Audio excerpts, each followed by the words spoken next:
Today I'm going to be going through and talking about each table tennis player from within the top 20 of the men's game. At the world number 1 is Wang Chuqin. Wang Chuqin is sort of the last player left from his era of Chinese table tennis, with a lot of the players who made up the Chinese men's team retiring pretty recently. China built up a reputation for themselves in that era though, and it's become almost entirely on Wang Chuqin to carry it on. With almost every Chinese player being either retired or not playing the same level, Wang Chuqin has to work extra hard to continue the legacy that they've built up. Obviously that's a lot to deal with, but Wang Chuqin has been able to handle it. After 2024, when he was upset by Truls Morgaard in the Olympics, he's been working to prove that he's a worthy world number 1. After getting a World Championships title last year and a World Cup title this year, he's proved that his dominance can be shown on every stage. This year's World Cup title was a big deal as well because he had lost last year to Hugo Calderano in the semifinals, and that had sort of shaken up things in terms of who really was the best in the world. It's easy to talk about how strong Wang Chuqin is technically, but I think his mental strength is really unmatched. Wang Chuqin doesn't find himself down in that many matches, but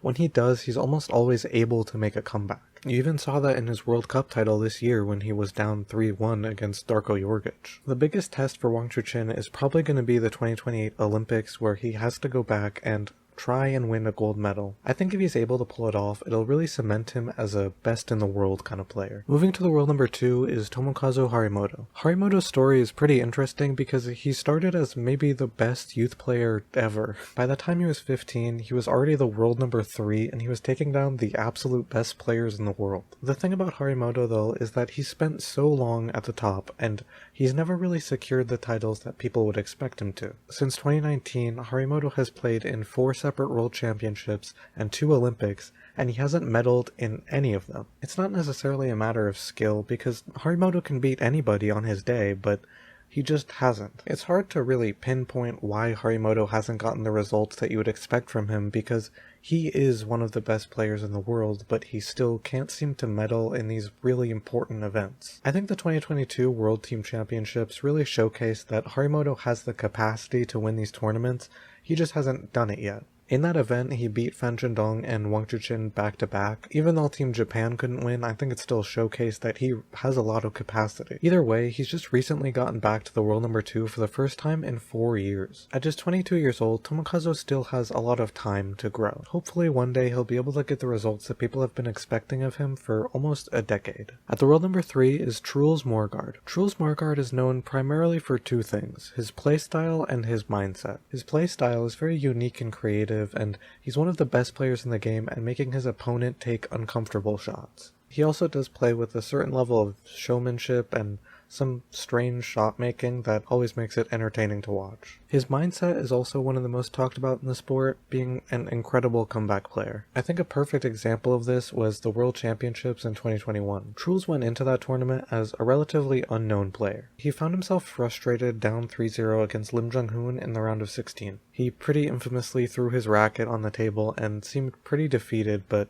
he definitely was not. Down 3-0, he came back to win that match, then went against Quadri Aruna and then Timo Boll and found himself in the finals of the World Championships. Another example is the last Olympics where he played Wang Chuqin and he, for all intents and purposes, should have been outmatched. But he defied the odds again and then made it to the finals of the Olympics. Truls has been securing more and more major wins over the past 2 years, and he's really proven that he is one of the best. At the world number 4 is Felix Lebrun. Felix is the highest ranked player from the new wave of the French men's team, and he has been leading this resurgence. Him and his brother have been the foundation of what is probably one of the best young cores in the sport. Felix's career really started to ramp up in 2024 when he won a bronze medal in the Paris Olympics to get France their first medal in 32 years. That year, he also won his first WTT Champions event. Since then, you can see the progression of his game, and he's been so impressive over the past few months specifically. Wang Chuqin is a hurdle that he hasn't been able to get over yet, but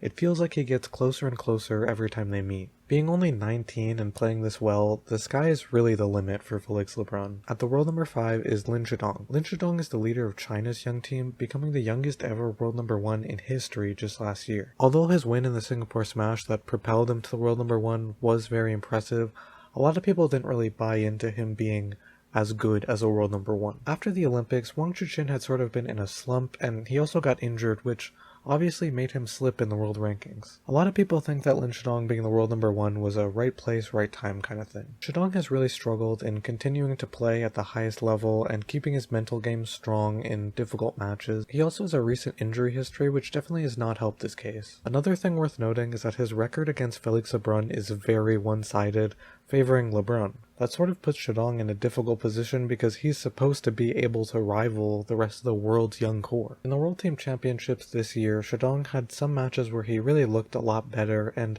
hopefully he's able to carry the momentum from winning that tournament into the rest of his career. At the world number 6 is Sora Matsushima. As it stands, Sora Matsushima is probably the biggest threat to Wang Chuqin. Sora and Chuqin have sort of developed a rivalry over the past few months, going back and forth between who wins these important matches. Sora's raw power and sometimes unhinged shot making is something that poses a threat to literally everybody. The one thing that's really slowing him down is his mental consistency. Even though on a raw skill level, Sora Matsushima is probably one of the best players in the sport, his mental strength is clearly something that has been holding him back. At the world number 7 is Lin Renru. Lin Renru has the nickname the Silent Assassin for good reason. He's very quiet in how he expresses himself, but he is a killer on the table. He's able to generate an insane amount of power in barely any movement from his wrist. Lin Renru had more excitement around him when he was younger, when he was defeating top players in the world at just 18. Even in 2023, he won Champions Frankfurt, beating Wang Chuqin and Ma Long. Throughout 2024 and 2025, Lin Renru had sort of been in a title drought. At the very beginning of this year though, he was able to secure his first Champions title in 3 years. This year he's also made it to the finals of the Singapore Smash and medaled in the World Cup. Lin Renru has definitely been having a resurgence lately, and there's really no telling how far he can go. At the world number 8 is Hugo Calderano. Hugo Calderano is probably the most dominant player from the Americas ever. He's definitely most well known for his incredible power that he implements into his playstyle. Last year, Calderano had the biggest win of his career when he won the World Cup, defeating Lin Shidong and Wang Chuqin. Because his playstyle is so powerful and fast-paced, it can be a pretty risky playstyle to adopt. That's probably what you can boil down a lot of his results this year to, not really seeing the same results as he has in the past few years. Some people also attribute this slump to a change in racket, but either way, he hasn't been playing at the same level. At the world number 9 is Jang Woo-jin. Jang Woo-jin has been at the forefront of Korean table tennis, especially since Lee Sang-soo retired pretty recently. He's had a very long and successful career, and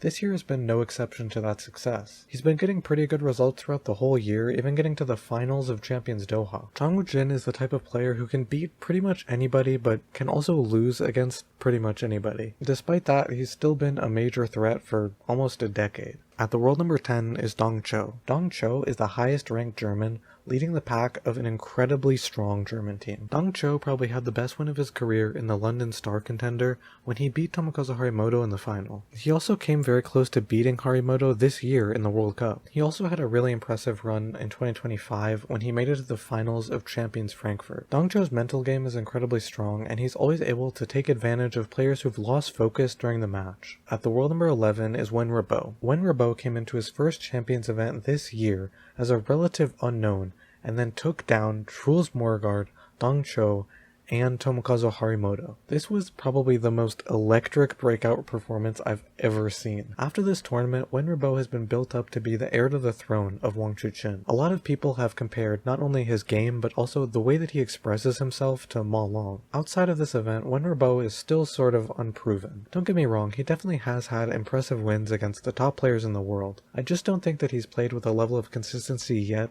to safely say he's one of the best in the world. At the world number 12 is Alexis Lebrun. Alexis' fast-paced playstyle has shown him a lot of success. One feat of his that is specifically impressive is that now he's the back-to-back European Top 16 Cup champion. The biggest thing holding Alexis Lebrun back is that he really struggles to control his emotions during matches. Even still, he's an incredibly strong player who is only getting better every time he plays. At the world number 13 is Darko Jorgic. Jorgic is often considered to have the best backhand in the sport, making him a threat to every player. He's made the finals in the European Top 16 Cup 5 years in a row and has secured a title in 3 of those years. Also, probably most notably, he defeated Tomokazu Harimoto in the Olympics, but he wasn't able to medal, losing to Lin Renru in the quarterfinals. At the world number 14 is Benedikt Duda. Duda is sort of a late bloomer, finding himself in the world top 10 for the first time at 31. He's built up a very strong playstyle that centers around his huge amount of power. Over the past couple years, he's picked up major wins over a lot of players in the top 20.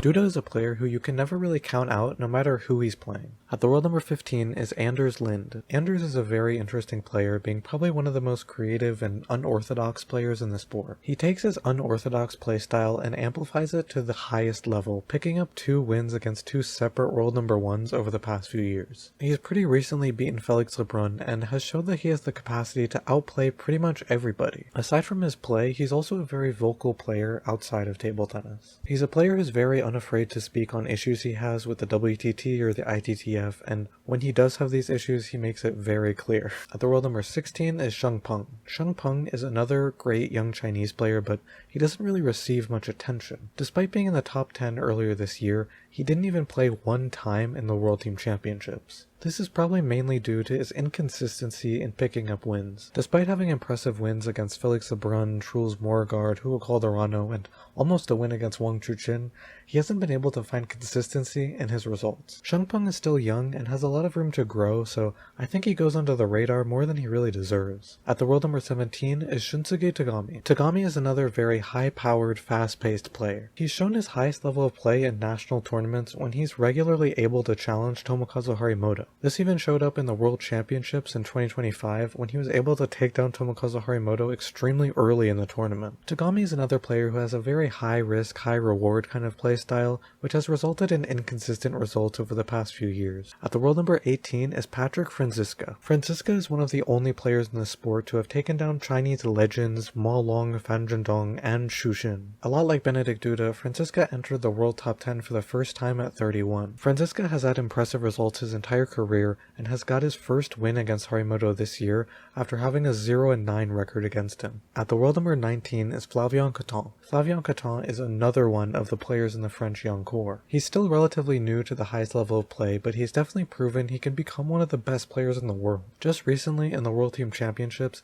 he showcased this by taking down Hugo Calderano and having an incredibly tight match against Wang Chuqin. With his ability to play at this high level already, he's undoubtedly going to be a strong part of the French men's team for a long time. At the world number 20 is Simon Gauzy. Simon Gauzy is one of the most fun players to watch, implementing some of the craziest showmanship in the entire sport. He often finds himself playing very far away from the table, but that never takes him out of any rallies. Being one of the only seniors left in the French men's team that's now dominated by youth, he's been an important mentor for the young players that are up and coming and learning about the sport. Gauzy has still been picking up great wins over the past few years, contributing to a really impressive latter half of his career. And that's every player in the top 20. I hope this helped you learn a little bit about everybody, and that's it. Thank you.